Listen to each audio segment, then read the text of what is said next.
CM ಸಿದ್ದರಾಮಯ್ಯಗೆ ರಾಷ್ಟ್ರ ಮಟ್ಟದಲ್ಲಿ ಉನ್ನತ ಹುದ್ದೆಯನ್ನ ಕೊಟ್ಟಿರುವಂತಹ ವಿಚಾರ ಹೊಸ ಬೆಳವಣಿಗೆಯ ಬೆನ್ನಲ್ಲೇ ನಾನಾ ರಾಜಕೀಯ ಚರ್ಚೆಗಳು ಕೂಡ ನಡೀತಾ ಇದೆ.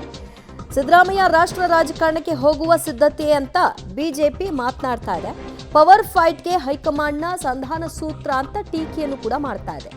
ಅಂದು ಕರೆಗೆ ಇವತ್ತು ಸಿದ್ದರಾಮಯ್ಯ ಅಂತ ಬಿಜೆಪಿಯ ವ್ಯಾಖ್ಯಾನ.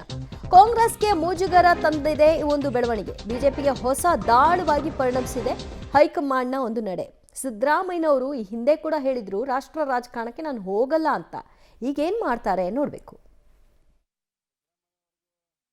ಕರ್ನಾಟಕ ರಾಜ್ಯದ ಆಗಿರುವ ಸುರ್ಜೇವಾಲಾ ಅವರು ಕರ್ನಾಟಕಕ್ಕೆ ಬಂದು ಬೆಂಗಳೂರಿನಲ್ಲಿ ಕೂತ್ಕೊಂಡು ಶಾಸಕರ ಅಭಿಪ್ರಾಯಗಳನ್ನ ಪಡೆದುಕೊಳ್ತೇನೆ ಅಂತ ಹೇಳಿ ಮುಖ್ಯಮಂತ್ರಿಗಳ ರಾಜೀನಾಮೆಯನ್ನ ಪಡೆದುಕೊಳ್ಳೋದಕ್ಕೆ ಒಂದು ಭೂಮಿಕೆಯನ್ನ ಈಗಾಗಲೇ ಸಜ್ಜು ಮಾಡಿದ್ದಾರೆ ಸುರ್ಜೇವಾಲಾರವರು.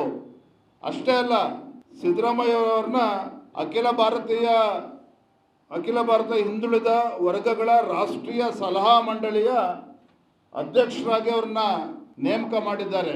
ಅಂದರೆ ಮುಖ್ಯಮಂತ್ರಿಗಳನ್ನ ಸಿದ್ದರಾಮಯ್ಯನವರ ರಾಜೀನಾಮೆಯನ್ನು ಪಡೆದುಕೊಂಡು ದೆಹಲಿಗೆ ಟ್ರಾನ್ಸ್ಫರ್ ಮಾಡೋದಕ್ಕೆ, ವರ್ಗಾವಣೆ ಮಾಡೋದಕ್ಕೆ ಈಗಾಗಲೇ ಆದೇಶವನ್ನು ಕೂಡ ದೆಹಲಿಯಲ್ಲಿ ಕೂತು ಮಾಡಿದ್ದಾರೆ.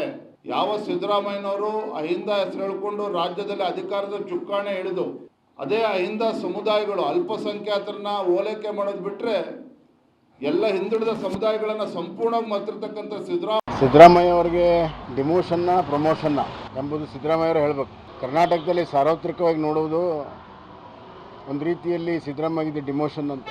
ಯಾವುದೇ ಅಧಿಕಾರ ಇಲ್ಲದಿರುವಂಥ ಒಂದು ಸಲಹಾ ಸಮಿತಿಗೆ ಅಧ್ಯಕ್ಷ ಮಾಡಿ ಸ್ಪಷ್ಟವಾದ ಆದೇಶ ಇಲ್ಲದೆ, ಅದಕ್ಕೆ ಉದ್ದೇಶವೂ ಇಲ್ಲದೆ ಕರ್ನಾಟಕ ರಾಜಕಾರಣದಲ್ಲಿ ಬದಲಾವಣೆ ಆಗುತ್ತೆ ಅನ್ನುವಂಥ ಸೂಚನೆ ಅನ್ನುವಂಥದ್ದು ಇನ್ನಷ್ಟು ಆ ಪ್ರಶ್ನೆಗೆ ಇನ್ನಷ್ಟು ಪುಷ್ಟಿ ಸಿಕ್ಕಿದೆ. ನನಗನ್ನಿಸ್ತಾ ಇದೆ ಕರ್ನಾಟಕ ರಾಜಕಾರಣ ದೃಷ್ಟಿಯಿಂದ ಇದು ಭಾಳ ಮಹತ್ವದ ಬೆಳವಣಿಗೆ ಅಂತ ಅನ್ನಿಸ್ತಾ ಇದೆ. ಏನೇ ಆಗಲಿ ಅದು ಆಂತರಿಕವಾಗಿ ಅದು ಕಾಂಗ್ರೆಸ್ಸಿನ ಒಂದು ನಿರ್ಣಯ, ನಾವು ಅದರ ಬಗ್ಗೆ ಕಮೆಂಟ್ ಮಾಡೋದಿಲ್ಲ. ಆದರೆ ಒಬ್ಬ ಕನ್ನಡಿಗನಾಗಿ ಕರ್ನಾಟಕ ರಾಜಕಾರಣವನ್ನು ಭಾಳ ವರ್ಷದಿಂದ ನೋಡುವಾಗ ಯಾವಾಗ ರಾಜ್ಯ ರಾಜಕಾರಣಕ್ಕೆ ಮುಖ್ಯಮಂತ್ರಿಗಳಿದ್ದಾಗ ಬದಲಾವಣೆ ಆಗಿದೆ, ಅವರಿಗೆ ರಾಷ್ಟ್ರೀಯಲ್ಲಿ ಏನೋ ಒಂದು ಹುದ್ದೆ ಕೊಟ್ಟಿರುವಂಥದ್ದು ಹಿನ್ನೆಲೆ ಇದೆ. ಹೀಗಾಗಿ ಸಿದ್ದರಾಮಯ್ಯ ಅವರು ಇದನ್ನು ಯಾರು